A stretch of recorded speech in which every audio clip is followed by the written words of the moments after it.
ಸ್ನೇಹಿತರೆ, ಕಲ್ಯಾಣಿ ಹಿಡನ್ ವೈಬ್ಸ್ಗೆ ಸ್ವಾಗತ. ನಾನು ನಿಮ್ಮ ಮೋಹನ್ ದಾಸ್ ಮಾಡೋ ನಮಸ್ಕಾರಗಳು. ಇಂದು ಅಧಿಕ ಮಾಸದ ಮಹಾತ್ಮೆ ಬಗ್ಗೆ ಅಧ್ಯಾಯ 2 ಬಗ್ಗೆ ಏನಂತ ತಿಳಿದುಕೊಳ್ಳೋಣ. ಯಜ್ಞಶಾಲೆಯ ಬಳಿ ಹಲವಾರು ಋಷಿಮುನಿಗಳು ಸೂತರ ಆಗಮನವನ್ನು ಅಪೇಕ್ಷಿಸುತ್ತಿದ್ದಾಗ ಸೂತ ಪುರಾಣಿಕರು ಅಲ್ಲಿಗೆ ಭೇಟಿ ಕೊಡುತ್ತಾರೆ ಹಾಗೂ ಕೆಲ ವಿಚಾರಗಳನ್ನು ತಿಳಿಸಲು ಪ್ರಾರಂಭಿಸುತ್ತಾರೆ. ಪರೀಕ್ಷಿತ್ ಮಹಾರಾಜನ ಕೋರಿಕೆಯಂತೆ ಶುಕಮುನಿಗಳು ಅವರಿಗೆ ಶ್ರೇಷ್ಠವಾದ ಭಾಗವತ ಪುರಾಣವನ್ನು ತಿಳಿಸುತ್ತಾರೆ.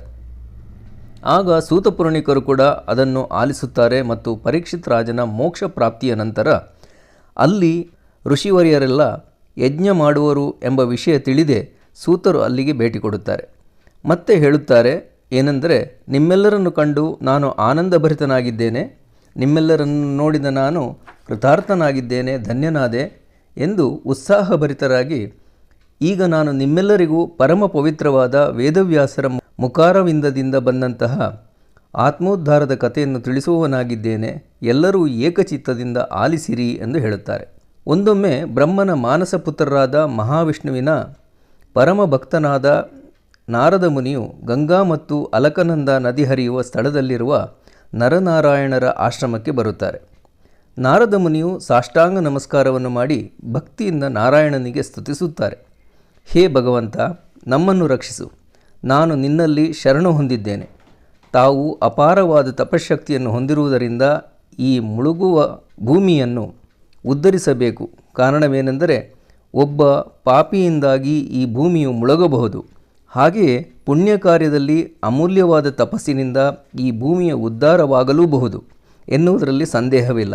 ನಾರದರು ಅನ್ನುತ್ತಾರೆ ಏನೆಂದರೆ, ಮಹನೀಯರೇ, ಈ ಕಲಿಯುಗದಲ್ಲಿ ಎಲ್ಲೆಂದರಲ್ಲಿ ಅನಾಚಾರ, ಅನ್ಯಾಯ, ದುರಭಿಮಾನ, ಅತ್ಯಾಚಾರ, ಕಲ್ಮಶವಾದ ಮನಸ್ಸು ಹೃದಯದಿಂದ ಸಮಾಜದಲ್ಲಿ ಆತಂಕ ಸೃಷ್ಟಿಯಾಗಿದೆ. ಜನರೆಲ್ಲ ಪಾಪ ಕರ್ಮಗಳಿಂದ ಮುಳುಗಿ ಹೋಗಿದ್ದಾರೆ.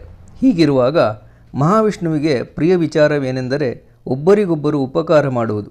ಇದು ಬಹಳ ಪ್ರಿಯವಾದುದು ಎಂದು ಕೇಳಿದ್ದೇನೆ. ಆ ಕಾರಣ ಪ್ರಪಂಚಕ್ಕೆ ಉಪಕಾರವೆಂದೆನಿಸುವ ಮಾತುಗಳನ್ನು ನಿಮ್ಮಿಂದ ಆಲಿಸಲು ತಾನು ಬ್ರಹ್ಮಲೋಕದಿಂದ ಇಲ್ಲಿಗೆ ಬಂದಿರುವುದಾಗಿ ತಿಳಿಸುತ್ತಾರೆ ಮತ್ತು ಅದನ್ನು ಆಲಿಸಿದಾಕ್ಷಣ ಮೋಕ್ಷ ಪ್ರಾಪ್ತಿಯಾಗುವಂತೆ ಕಥೆಯ ತತ್ವಸಾರವನ್ನು ತನಗೆ ಉಪದೇಶಿಸುವಂತೆ ಪ್ರಾರ್ಥಿಸುತ್ತಾರೆ.